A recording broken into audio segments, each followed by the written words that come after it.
Ya, wasit timnas U23 Indonesia versus Junior sudah biasa terima ancaman pembunuhan. Dan media Malaysia takjub melihat timnas Indonesia yang nyaris lolos Olimpiade Paris 2024, calon kuat juara Piala AFF 2024. Ya, pamor timnas Indonesia meroket saatnya benahi kompetisi. Simak selengkapnya di sini hanya di Kamus Bola bersama saya untuk Anda.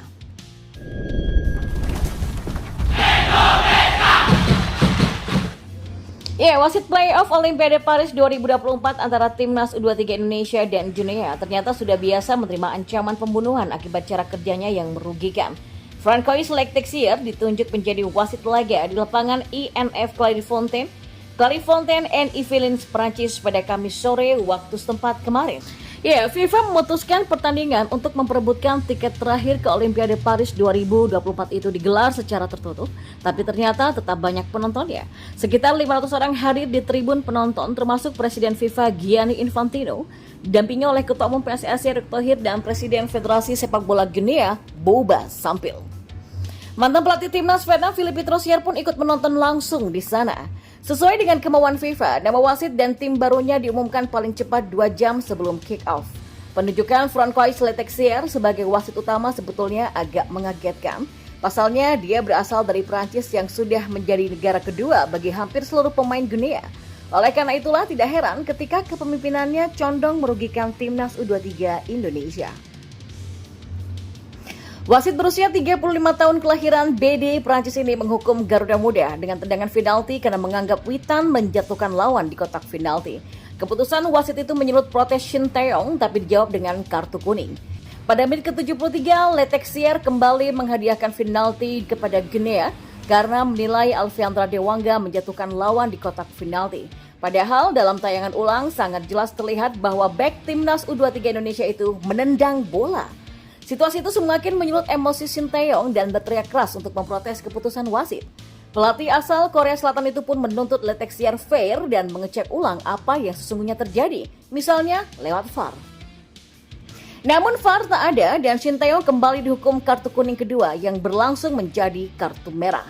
Shin sempat tak mau meninggalkan area pinggir lapangan karena benar-benar tidak menduga peristiwa seperti itu terjadi, sehingga pertandingan berhenti beberapa menit. Lalu siapakah Francois Lectexier?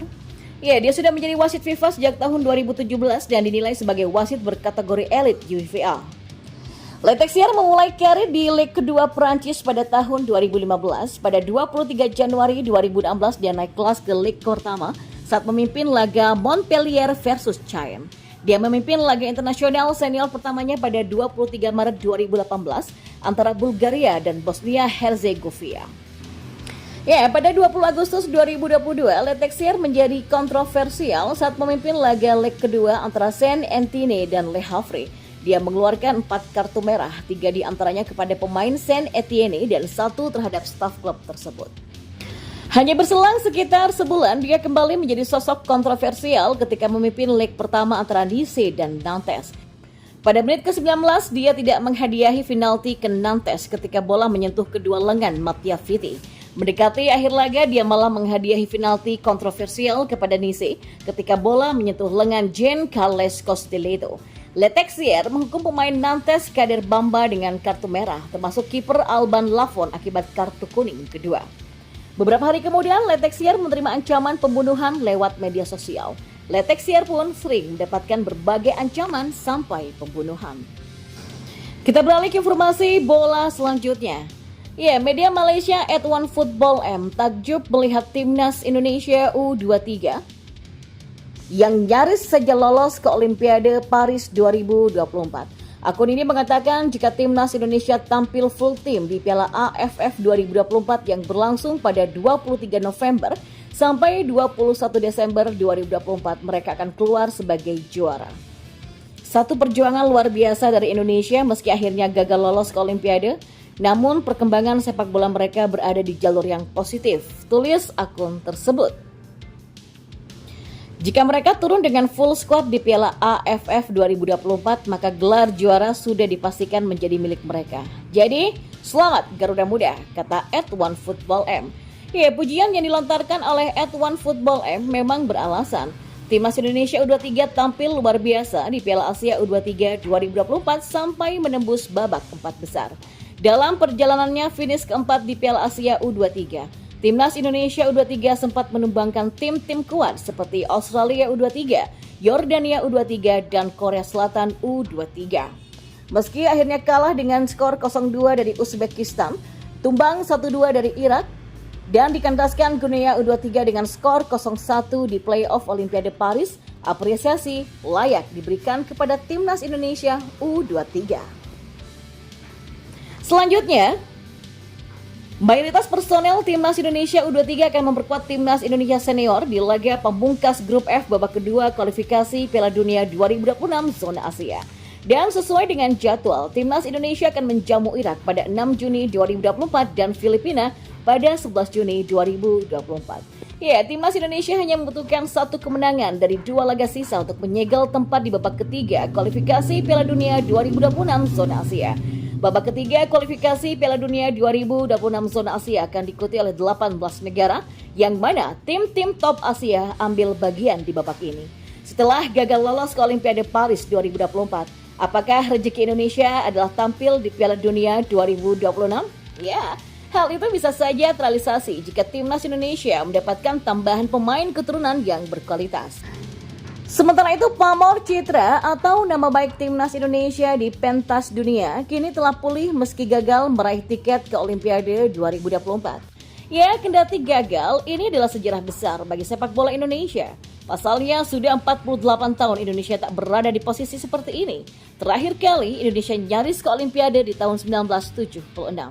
Ya, perjalanan Garuda Muda sebelum mencapai babak playoff Olimpiade 2024 sudah tercatat dengan tinta emas. Yang pertama, Indonesia lolos ke Piala Asia U23 untuk pertama kalinya pada edisi 2024. Yang kedua, Indonesia langsung menembus babak 8 besar sebagai pendatang baru di Piala Asia U23. Bahkan, tim asuhan Sinteyong ini melaju sampai babak semifinal. Lawan yang ditumbangkan pun bukan kaleng-kaleng. Setelah kalah dari Qatar dengan kontroversi, Indonesia menumpas Australia, Yordania, lantas Korea Selatan. Sayang, tak bisa menang atas Uzbekistan dan juga Irak. Ya, gagal menang atas Uzbekistan di babak semifinal dan kalah dari Irak dalam perebutan tempat ketiga, membuat Indonesia wajib tampil di playoff Olimpiade untuk melawan Guinea.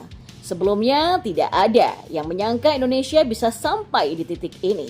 Bahkan, target resmi PSSI di Piala Asia kemarin hanya lolos babak grup, bukan meraih tiket Olimpiade. Ya, pencapaian Indonesia U23 sejalan dengan torehan Timnas Indonesia di Piala Asia 2023. Pada Januari lalu, Indonesia menembus babak 8 besar.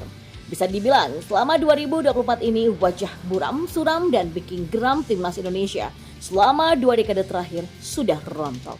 Kini, aura positif yang tengah terpancar. Dan pencapaian tahun ini bukan untuk menjadi dibesar-besarkan. Sebaliknya, ini menjadi tonggak baru untuk menatap masa yang akan datang. Pencapaian Timnas Indonesia harus dijaga dan dikontrol. Saat kalah 0-1 dari Guinea, cara main Timnas Indonesia U23 berbeda di Piala Asia kemarin. Kondisinya memang sudah tidak sama. Pemain seperti lelah badan, hati, dan pikiran. Tapi meski begitu, beban besar dari masyarakat tetap dipikul pemain yang kondisinya tidak 100%. Perjuangan tetap diangkat meski badan minta rehat. Karenanya, kekalahan 0-1 dari Guinea dan gagal tampil di Olimpiade 2024 tak perlu disesali. Perjalanan ini sudah luar biasa. Malah, kisah ini pun dijadikan inspirasi untuk membangun fondasi prestasi.